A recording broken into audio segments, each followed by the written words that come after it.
நான் தந்தை பெரியார் என்று வேலைகளில் குறிப்பிடுகிற போது என் கட்சிக்குள்ளேயே இருந்த சிலருக்கு ரொம்ப ரோஷம் வந்து, அதை எப்படி நீங்கள் போய் தந்தை பெரியார் என்று சொல்லலாம், திராவிட கழக தலைவர் என்று சொல்லுங்கள், பகுத்தறிவாளர் என்று சொல்லுங்கள் என்று சொன்னார்.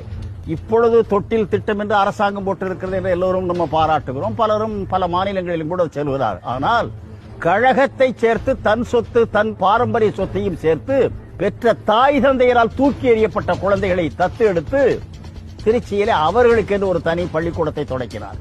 அந்த குழந்தைகளுடைய தாய் யார், தந்தை யார் கண்டுபிடிக்க முடியாது. எனவே தன் பெயரை கொடுத்து தானே படிக்க வைத்து பலருக்கு பட்டமும் பதவிகளும் இந்த சமூகத்தில் இடமும் பெற்றுக் கொடுத்தவர்.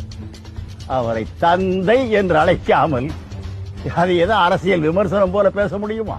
அவர் தமிழகத்துக்கு மூட நம்பிக்கையில மூழ்கி கிடந்த இந்த மக்களை எல்லாம் தூக்கிவிட்ட தந்தை அவர்தான்.